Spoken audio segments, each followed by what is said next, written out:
अभी दुख का कारण क्या है? सुख और दुख दोनों साथ में चलेंगे, रात दिन की बात साथ में चलती है। जो चाहा सो मिलता नहीं, वो पहला दुख का कारण है। जो चाहा सो मिलता नहीं, जो मिला सो पसंद आता नहीं, जो पसंद आया सो टिकता नहीं। यही दुख के तीन कारण है। अभी आप सबके जीवन में देख लेना, जो चाहा सो मिलता नहीं। बहुत सी चीज की हमको इच्छा होती है किंतु मिलती नहीं है, मिलती नहीं है इसलिए प्रतिकूलता होती है, प्रतिकूलता होती है इसलिए हम दुखी होते हैं। जो चाहा सो मिला नहीं, जो मिला सो पसंद आया नहीं। कभी मिल गया किंतु पसंद नहीं आता है तो दुखी, और पसंद भी आ गया किंतु वो चीज सदैव टिकती नहीं है, नाश हो जाती है, चली जाती है, तो फिर हम दुखी। चाहा सो मिलता नहीं, पहला दुख का कारण। मिला सो पसंद आता नहीं, वो दूसरा दुख का कारण। पसंद आया सो टिकता नहीं, ये तीसरा दुख का कारण।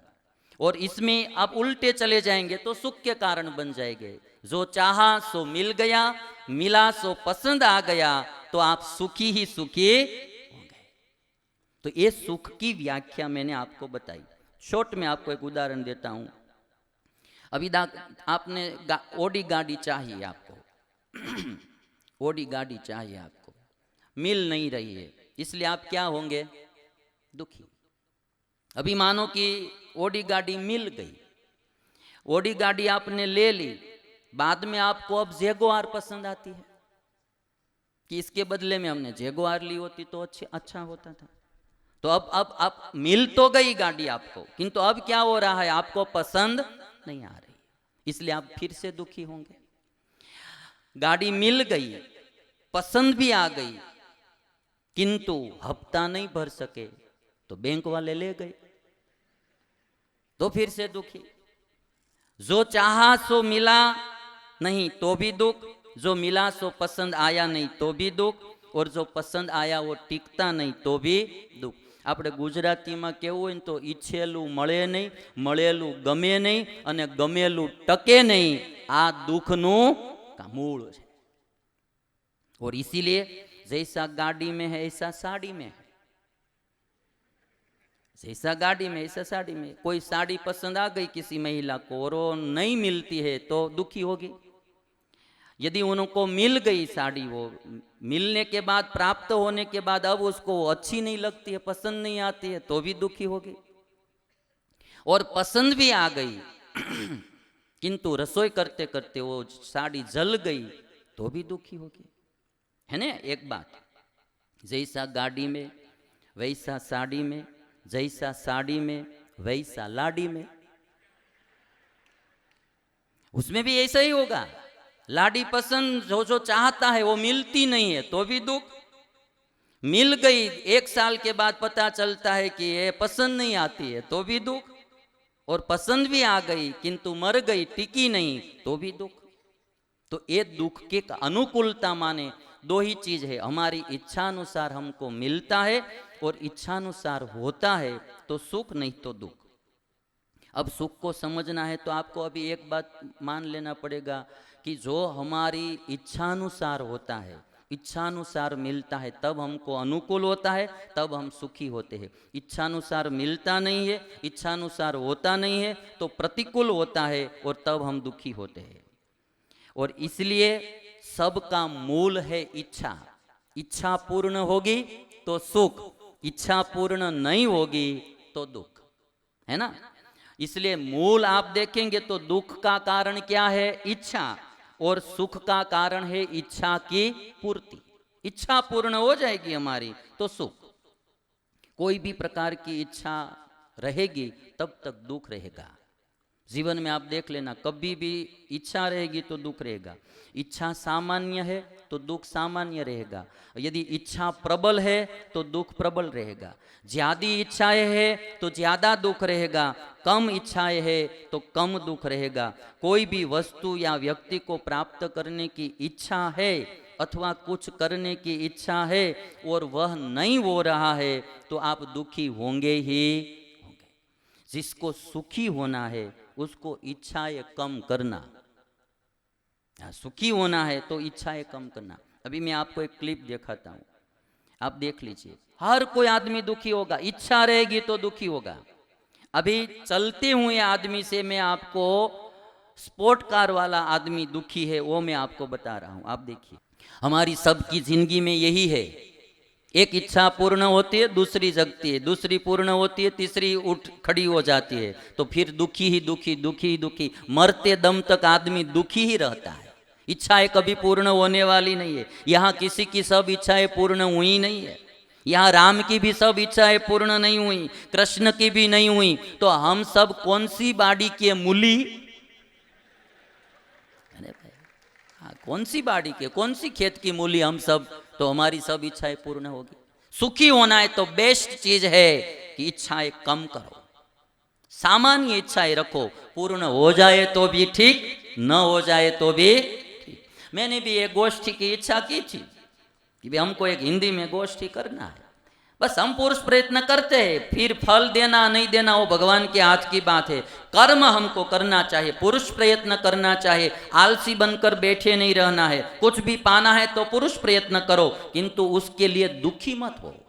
पुरुष प्रयत्न करो, पूर्ण हो जाए तो ठीक, न हो तो कोई बात नहीं। इसलिए कृष्ण ने अर्जुन से यही बात गीता में सबसे पहले सिखाई, कर्मण्येवाधिकारस्ते मां फलेषु कदाचन। हे अर्जुन, कर्म करने में तुम्हारा अधिकार है, फल में नहीं। फल देना वो मेरे हाथ की बात है। अभी आज हम गोष्ठी कर रहे हैं, ये गोष्ठी हमारा कर्म है, हम करेंगे, फल देना नहीं देना वो ऊपर वाला देखेगा।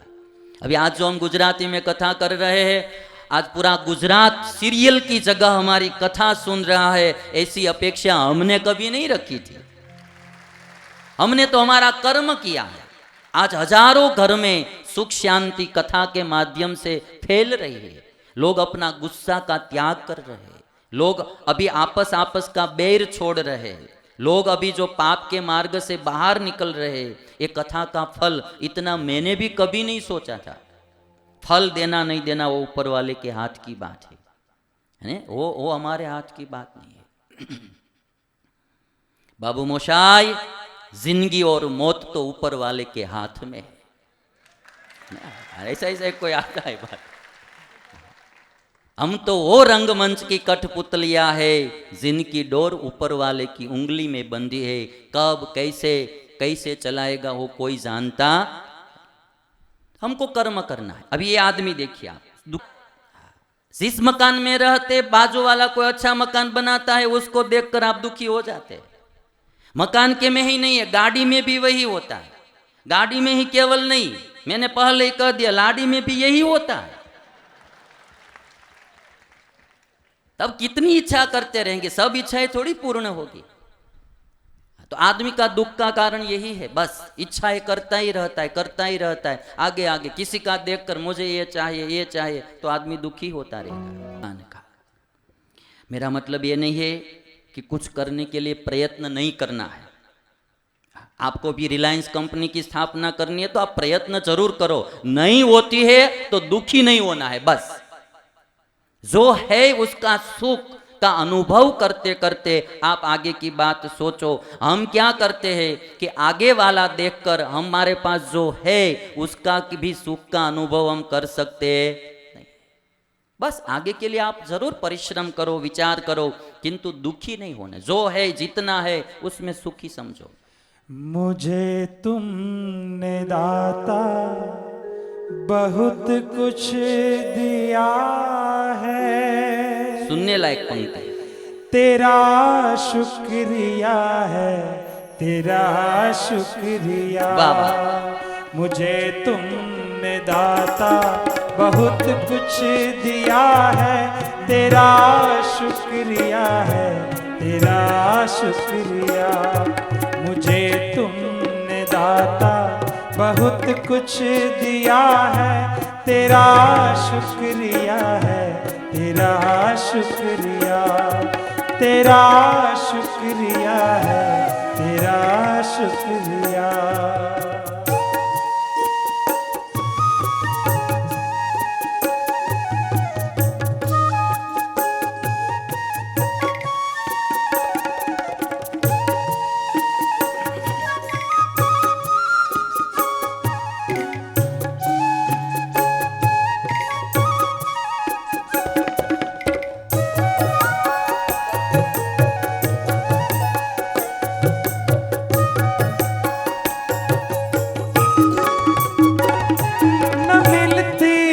अगर दी दुई दात तेरी न मिलती, अगर दी हुई दात तेरी तो क्या थी जमाने में औकात मेरी, तो क्या थी जमाने में औकात मेरी।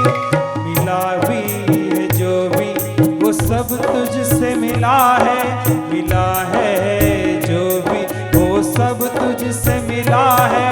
तेरा शुक्रिया है, तेरा शुक्रिया, तेरा शुक्रिया है, तेरा शुक्रिया, तेरा शुक्रिया है, तेरा शुक्रिया। मुझे तुमने दाता बहुत कुछ दिया है, तेरा शुक्रिया है, तेरा शुक्रिया, तेरा शुक्रिया है, तेरा शुक्रिया। ये संतोष है ना, वही सुख का कारण है। मैं एक एक बारी अभी थोड़ा शॉर्ट में आपको भूमिका बता रहा हूँ, एक एक उपाय पर मैं बहुत ज़्यादा बातें करूँगा, किंतु अभी शॉर्ट में आपको बता रहा हूँ। सुख और दुख का कारण इच्छा है। अनुकूलता में से हम इच्छा पर आए ना, कि अनुकूलता माने इच्छानुसार होता है, इच्छानुसार मिलता है। माने हमारी इच्छा पूर्ण होती है तो सुख, इच्छा पूर्ण नहीं होती है तो दुख। इच्छा का कोई विराम नहीं है, इच्छाएं बढ़ती ही जाती है। जैसे ही इच्छाएं बढ़ती जाएंगी वैसे हम दुखी होते जाएंगे। जिसको सुखी होना है, इच्छाएं अपनी योग्यता के अनुसार करना चाहिए। नहीं करना चाहिए ऐसा मैं नहीं बोलता हूँ, परिश्रम जरूर करो, किंतु दुखी नहीं होना है। जो चाहा वो कभी पाया नहीं, जो पाया वो कभी सोचा नहीं।